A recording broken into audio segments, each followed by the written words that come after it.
Okay, we are going to talk about how to turn your research questions into hypotheses.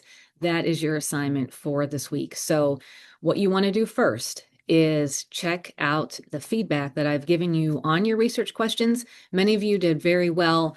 Those of you that had feedback or that didn't get the score that maybe you were expecting, it's because you either were too open with your questions, and it would give you so much information. It would be really hard to continue on in that semester long project until you narrow down and focus your topic areas. On the other hand, some of you were so narrow in your questions that your two questions were really asking the same thing. So take a look at the feedback. If you have questions about the feedback, let me know before you start the hypothesis assignment.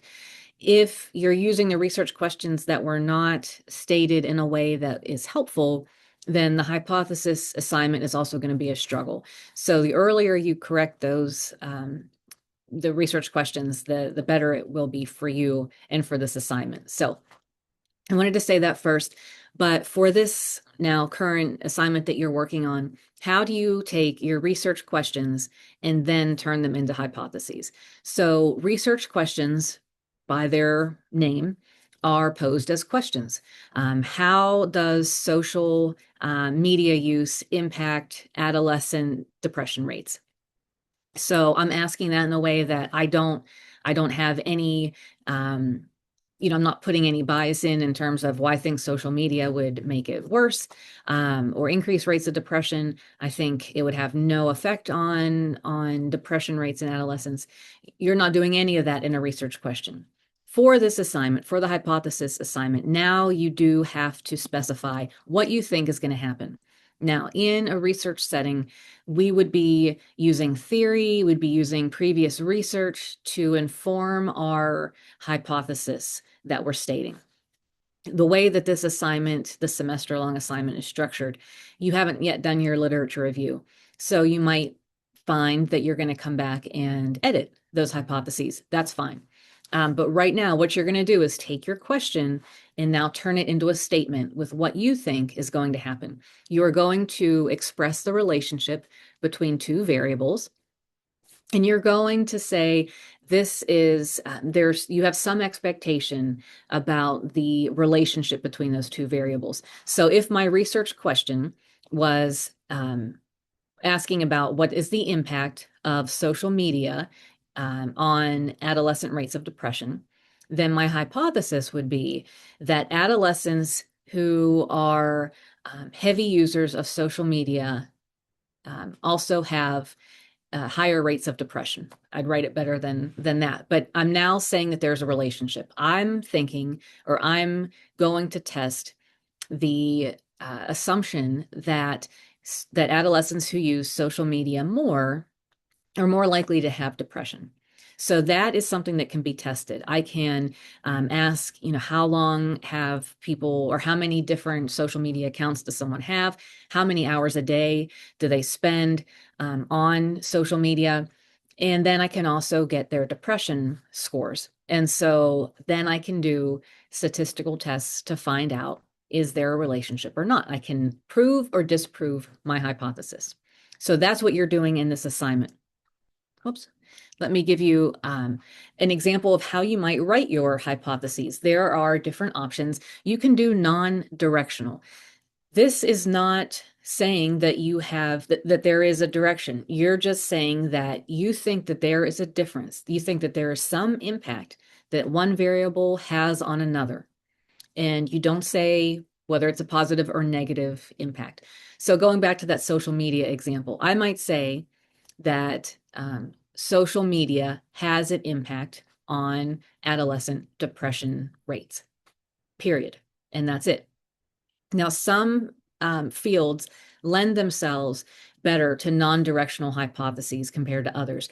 If it's a newer topic that really hasn't been studied, then you might not know. There might not be enough information to really say, is this a positive or a negative influence, or is there some impact? But you suspect that there is an impact. You can say a non-directional one or hypothesis. You might also say that there's a null hypothesis. this is where, and the symbol for that is just HO. You don't need to remember that. You might see that if you're in a statistics class. But what a null hypothesis is that you are saying that there isn't a difference between these two groups, or that this variable does not have an impact on this other variable. In step family research, back in the day, a lot of researchers used null hypotheses to say that in certain key areas of family life, there was no difference between a step family and a married family or an intact family. And so there was a lot of research being done to say that there isn't a difference. And so it's a very different kind of research than saying social media has a bad or a negative influence on adolescent mental health. What most often for this class in particular is what I'm going to see, and what I assume I will see are these alternative hypotheses. This is where you are assuming that there is a difference, and you're going to say what that difference is. What is the direction of that influence? Like that social media example. So let me just show you what this might look like if you're writing. So my concepts here are contraceptive knowledge in students who are in an abstinence-only sex ed program compared to contraceptive knowledge with students who participated in an abstinence-based sexuality program where they learned about a lot of other ways of contraceptive use. So non-directional, there will be a difference in those two groups. I'm not going to repeat it again. There will be a difference. This non-directional hypothesis does not state what direction, but I am saying there is a difference. I can test this and I can say, yes, there was a difference, or no, there wasn't. So the main thing with the hypothesis, when you're writing that, you want to ask yourself, is this testable? Could I collect data to see if these two groups differ? And for this, yeah, I could, because I could ask questions of each group about their contraceptive knowledge. I could come up with a list of questions. I could, do a number of things to find out that information.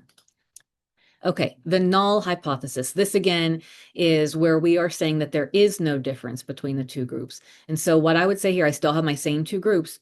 The students who participated in abstinence-only sex ed and the students who participated in abstinence-based. And so I'm still looking at contraceptive knowledge, but I'm going to say there's no difference. There's no difference in the knowledge of contraception between these two groups.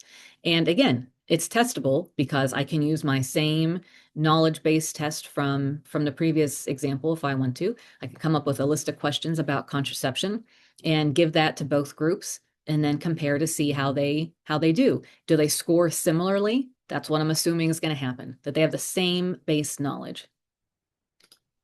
Now, that third option, again, is the alternative hypothesis. This is where we are assuming that there's a difference, and we're saying in what way we think there's going to be a difference. So now I'm going to say that the contraceptive knowledge of students that participated in abstinence only will be lower than those students who participated in abstinence-based. So I'm going to see a difference in contraceptive knowledge between the two groups, and the students who went through the abstinence-only sex ed program is going to have fewer or is going to have lower levels of contraceptive knowledge. Testable, I can give them my assessment or my list of questions on contraceptive knowledge. I can test that to see, is there a difference? And then if I set this kind of hypothesis, I'm going to look at, was the group that received the abstinence-only education, did they score lower on contraceptive knowledge? So that's how I can connect my research question to a hypothesis. My research question might be, how does attending an abstinence-only sex ed program impact contraceptive knowledge? That might be my research question. This could be my hypothesis. So that's what you're going to do. And then you're going to do it again for your second research question. What is your second research question asking? How can you turn that into a testable hypothesis? Excuse me. And so I would go on to test it, which I already talked about. We don't need to do that. So again, these are my three different options for stating a hypothesis. None are better than the others. They ask different things or they state different things, but they are not wrong. So you can either assume that there's a difference between the two groups, assume that there isn't a difference, or you assume there's a difference and state the direction that the difference is in. So hopefully that helps. If not, do use my office hours to pop in or let me know when works for you if my office hours don't work as listed. So, but the hypothesis assignment is due on February 15th, the day after Valentine's Day. Sorry for those of you who celebrate either way. So February 15th, end of the day, 11:59 p.m. is when that is due. Reach out with questions. Otherwise, I hope your days are going well.